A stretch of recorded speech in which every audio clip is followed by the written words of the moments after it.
Between Peter Obi of Nigeria and Nnamdi Kanu of Biafra by Yushau Ashuaib.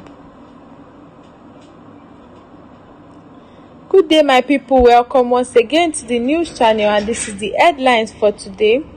As we see that there is a discussion between Peter Obi of Nigeria and Nnamdi Kanu of Biafra, and that is the headline. Let's listen to the news in full. By the way, this is Afri's Concept TV, where you get the latest and the hottest news.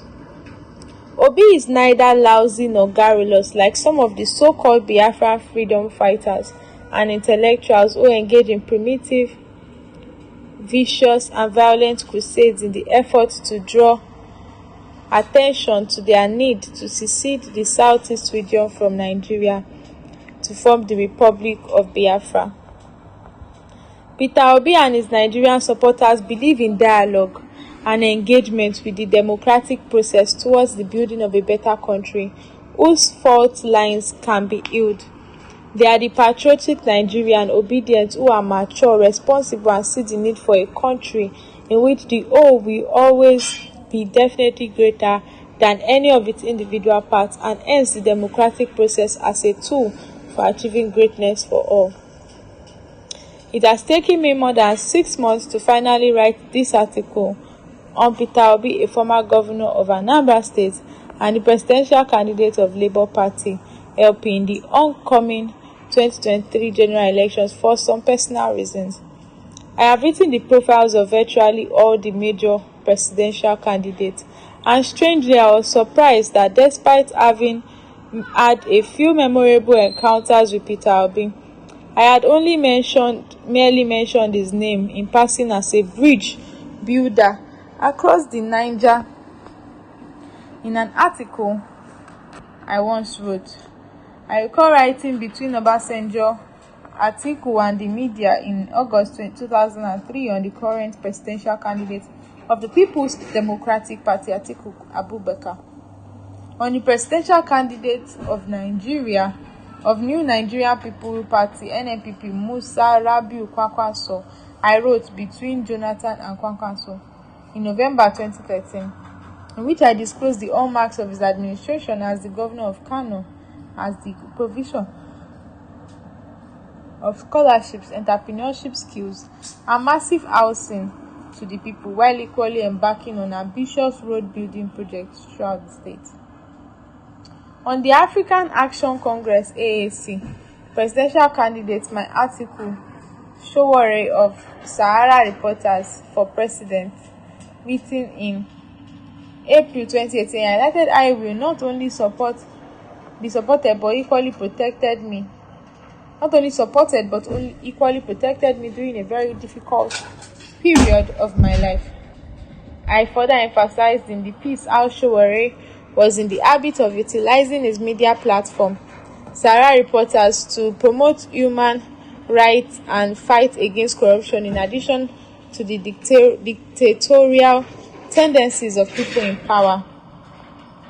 It was 2 months after that article on Tinubu in March 2022 that I had encounters with two respected spy masters at different times and in different locations. One of them is currently serving as an intelligence chief, and the other a retired security caesar. With both of them surprisingly from northern Nigeria, our discussions were on potential presidential candidates from the southeast. In addition, we discussed the activities of the self-acclaimed leader of the proscribed secessionist movement, the indigenous people of Biafra, IPOB, Nnamdi Kanu, who had then suddenly emerged as the most adored and prominent figure in Igbo land. Kanu is so revered in Igbo land that when he issues orders in the recent past, his followers and the generality of the people in the southeast obediently obeyed this. Apart from ordering the sit-at-home actions on what should be working days, Kanu, who called Nigeria a zoo in his online broadcast, regularly insulted other ethnic groups in the country, championed a secessionist campaign for an independent Republic of Biafra.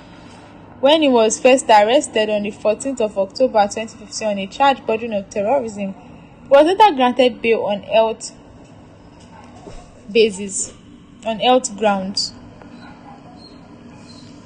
During the NSAS protest in October 2020, apart from inciting his followers to assault security personnel and facilities, he threatened some Yoruba leaders, after which mobs desecrated and looted the palace of the Oba of Lagos, Real One Akiolu, who had to be rescued and evacuated from the palace by security agents. To the joy of many Nigerians who believe in peaceful coexistence and were deeply disturbed by his violent rhetoric and instigation of insurrection against Nigeria, Nnamdi was successfully intercepted on Sunday, 27th of June 2021, through the collaborative efforts of Nigerian intelligence and security services, and brought back to Nigeria to continue his trial in court. As we brace up for the reality of exercising our franchise to elect a president in the next couple of days, I am solidly persuaded that fake prophecies, social media attacks, and unscientific opinion polls, religious sentiments, and ethnic bigotry will not determine the outcome of the election.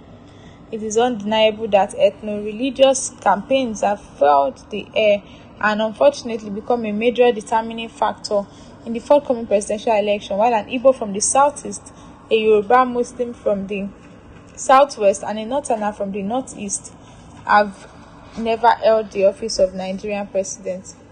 Peter Obi, Ahmed Bola Tinubu, and Atiku Abubakar are the main gladiators for this election, as other prominent stakeholders in the Nigerian project have declared and enjoin our political parties and their supporters to adhere to electoral rules and be willing to embrace the spirit of sportsmanship, whatever the outcome may be. And that is the news for today, my people. Don't forget to like this video, comment under this video, and subscribe to this channel to get more news from this channel.